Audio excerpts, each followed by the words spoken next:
Hey everyone, and welcome back to Joey's Retro Newscast, where I'll be going over the top news of the last week in retro handhelds, retro gaming, and just gaming in general. We almost went through the entire week without any device news, and that would have been sad. But then we found out a little bit about the Miyoo Mini Flip, and I know a lot of people are interested in it, myself included. So we'll talk about that, as well as some other sad news, and it just kept happening with Android emulation this week. So we'll talk about all of that, and let's just get into it. Starting with the sad news, and AetherSX2 was removed from the Google Play Store. And for those that don't know what this was the PS2 emulator for Android, and basically the only one available. Now, there is a continuation called NetherSX2, and I did a video on how you could transfer from AetherSX2 to NetherSX2 if you want to, but it is a little bit of a loss just to not have the Google Play Store version because NetherSX2 is not on the Google Play Store. So you kind of have to go through some other methods just to get PS2 emulation on Android for the foreseeable future. If you already have AetherSX2 installed and you're happy with it, then there isn't something you need to change, but if you really wanted to just kind of stay up to date on what's new and exciting, then check out my video on the NetherSX2 and how to transfer over and install it, because that'll help you. But while we're talking about AetherSX2, let's talk about Duckstation, because it's an open secret that the developer is the same for both. And he made some comments that it looks like Duckstation might be next on the chopping block for Android, which means we might lose it from the Google Play Store, but obviously the internet remembers and it'll be around. Now, personally, I moved on to RetroArch SwanStation Core for all of my PlayStation 1 needs because I can do cloud syncing across Android devices and other devices, so it's just a lot easier for me. In Duckstation, you can't do that because of Android's scoped storage, so it's a bit of a loss there, but either way, I suggest and hope that a lot of people would move over to the RetroArch Core. You don't lose anything, and I find it to just be a little bit easier to work with, and all of your hotkeys stay the same because it's RetroArch.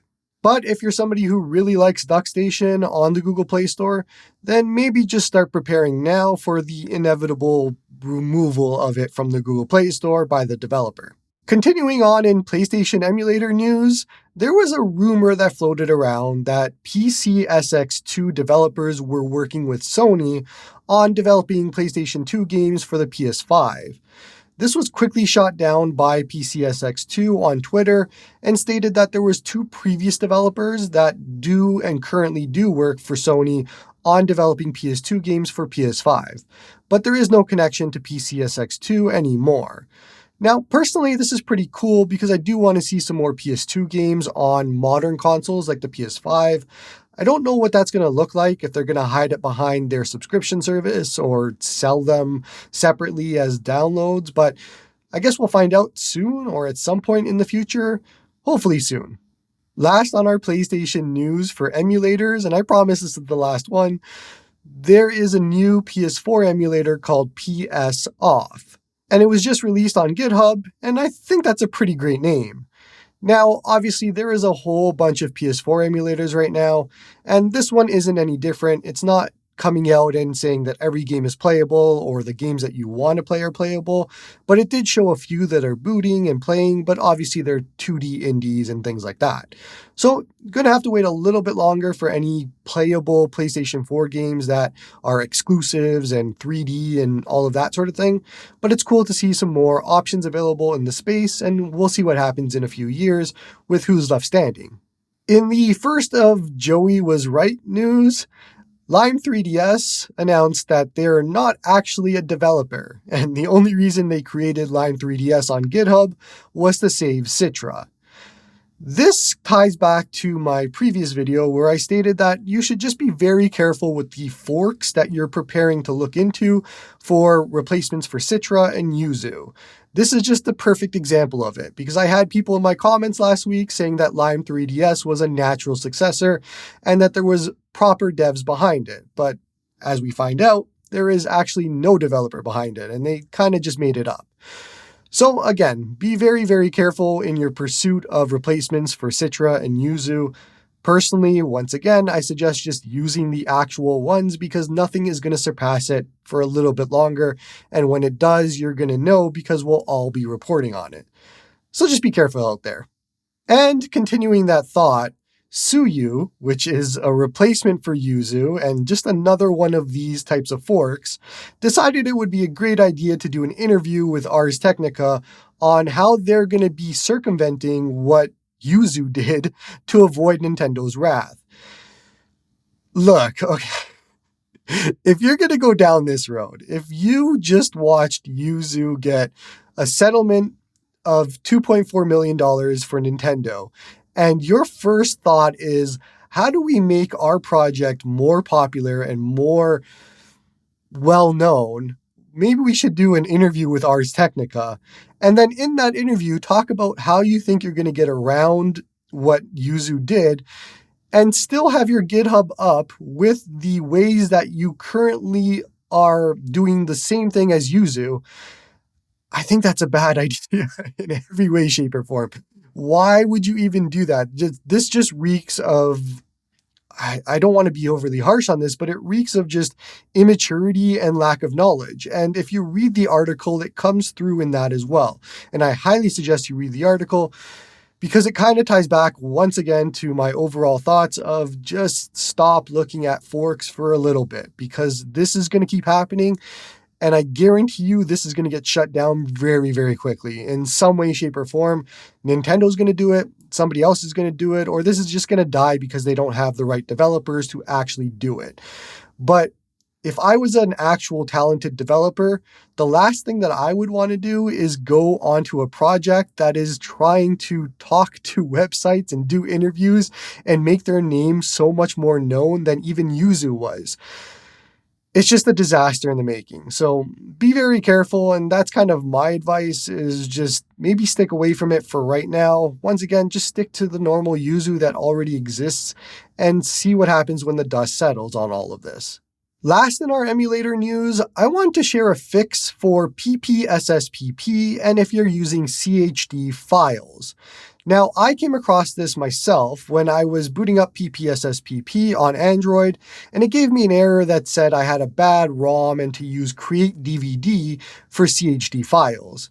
Now, CHD support on PPSSPP is new. It's only a few months old from this point, and there's a weird thing to talk about here, and this might go over a lot of people's heads, but if you're at all familiar with CHDman, which is the way that you convert from ISO or other types of files to CHD for PlayStation 1 ROMs, Dreamcast, PPSSPP, PS2, all of those. Now, for the last years, months, CHDman has always had the same script, and it would be using create CD, so you'd be getting a CD CHD file. And that was fine, no issues throughout history. But PPSSPP wants it to be in a DVD format for CHD. So long story short, I updated my website, created a guide for you, and updated CHDman so that you can get the proper DVD CHD files for PPSSPP. I'll leave a link in the sources to all of that so you can look it up. I also have all of the other CHDmans for PS1 and all of that because they're all different and the best file types for each system. So check out that link on my website and it might help you if you start getting that error or just to get the right file formats for PPSSPP. Man, that Joey's Retro Handhelds website is really, really handy for everybody in this space. First up in device news, we have the first actual video on the MSI Claw, and it comes from friend of the channel, Russ from Retro Gamecore. It's not a full review, it's just a first impressions video for right now, and the review will be coming in a little bit when he's back from vacation, but it's the best and first look that we've gotten at the MSI Claw from any big website or YouTube channel. I'm not going to spoil the entire video for you, but there's a few different things, if you want to check it out, that you'll gain from it if you watch it. And the general idea is exactly what I think a lot of us expected. Performance isn't there yet, battery might be lower than we expected, and the comfort and ergonomics are great, which is something that I knew because I held one at CES. This is one of the reasons I'm excited, is because it was really comfortable to hold, and I was really hoping that at least battery would get there, but we'll have to see when he comes back with his full review and updated drivers and all of that to see what happens. Personally, I'm still waiting for mine. I placed an order through Best Buy Canada and it's supposed to ship at the end of March, so I'm probably going to be one of the last ones to get one. But my MSI review unit is supposed to be coming next week, or at least shipping next week. So I don't know what's going to arrive first. I don't know what's even happening. MSI seems to be a little bit silent on all of this, but I'll let you know as soon as I know more on my end. In Ambernick news, Ambernick is having a sale from March 17th at 8 a.m. PST until March 27th, and this is going to be on their website, so about 10 days long. They have a maximum of 13% off and a $5 coupon code. And initially I was like, that isn't a lot, but when I went to go look at what's actually on sale and the prices, it actually seems pretty decent comparatively, especially if you don't have those TikTok deals or anything else in other parts of the world that isn't America. So check out the link. The website already has some of the prices there already, so you can see what those prices will be. And as well, I'm kind of eyeing the RG353P, the SNES color. If anybody's been following me, you know that it's kind of a white whale to me. I really want that color.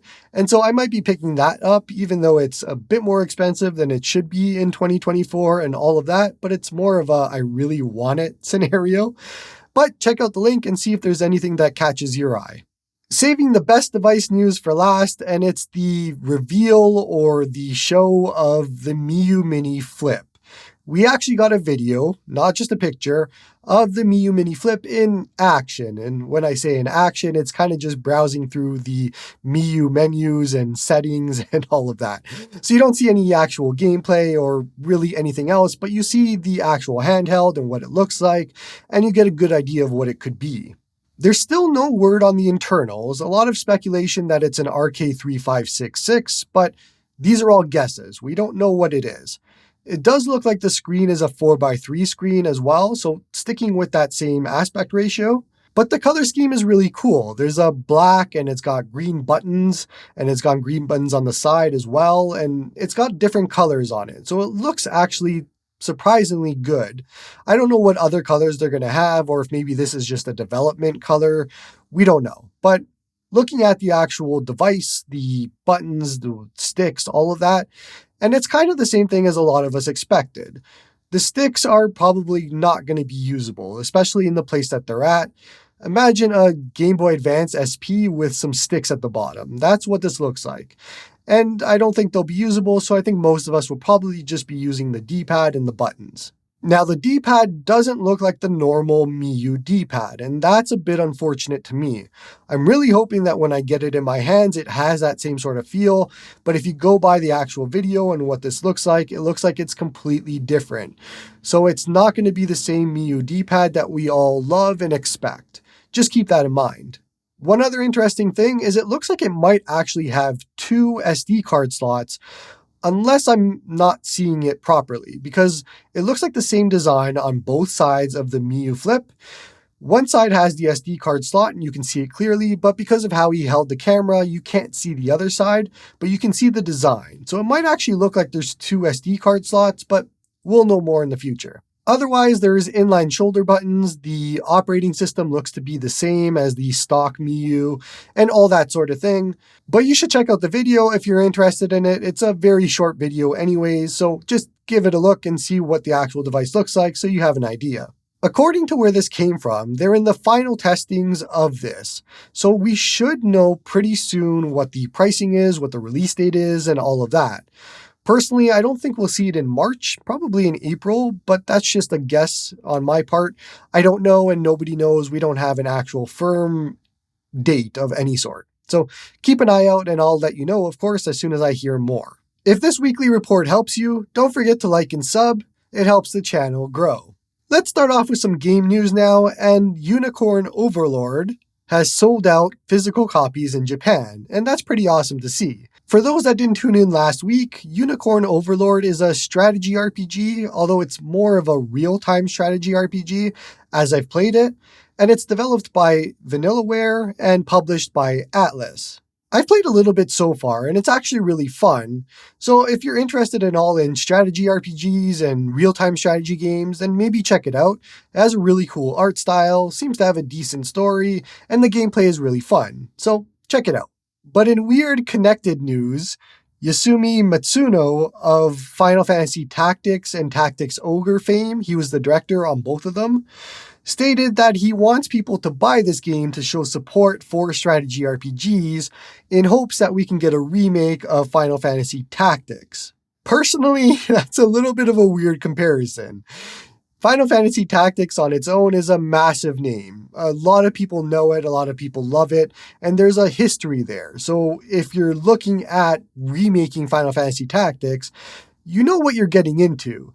To ask fans to buy this kind of, and not a dig at all at Unicorn Overlord, but to ask fans to buy a unknown and little game to have one of the biggest names in games be developed, it's a bit weird, but I get what he's trying to say. He's trying to say show support for strategy RPGs and all of that, because there isn't that many out there nowadays besides like Fire Emblem. And if we do show that support, maybe it makes it better for Square Enix to say, yeah, let's greenlight Final Fantasy Tactics now. Personally, Final Fantasy Tactics would likely sell like gangbusters if you did a remake of it, and wouldn't really be that much involved on their end. I don't see why they haven't done it already. People are clamoring for a Final Fantasy Tactics, even if it is a remake.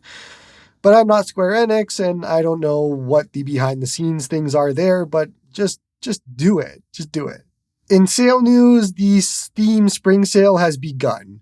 And as usual with Steam sales, you want to check a few different websites to make sure you're getting the best deal and spending your money wisely.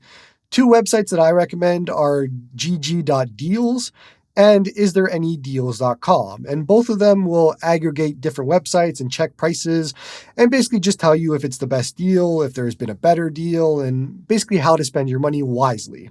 Go buy those games and grow that backlog, like we all do. In Final Fantasy VII Rebirth news, there's a popular card game inside of it, a mini game, and it's called Queen's Blood. And I'm not going to go over the strategy and how it all works, but the basic idea is it's a card game with a big grid, and throughout the game you can play this with different characters, and it's even part of the main story. Personally, I played and beat the game, and I only had to interact with it a little bit. It wasn't my cup of tea. I'm not a big mini game or card game person, but it did resonate with a lot of people. So much so that Square Enix is considering developing extra content for Queen's Blood. And I don't know what shape this will take, if it'll be DLC or a full game or what it is, but they're looking at it just because of the feedback, and people seem to love this game. So if you haven't played Final Fantasy VII Rebirth yet, know that there's an extra mode in there that might be good for you to look at, and it seems to be for a lot of people. Plus, the game itself is awesome. I beat it in 3 or 4 days because I just no-lifed it and I wanted to beat it. The game is fantastic, and this just adds to it. Then we have some Sea of Star news, and they're going to be doing a 3-player co-op mode. And they showed about 8 seconds of it on a YouTube video, and it's basically just each character running in different directions because there's a different person controlling it.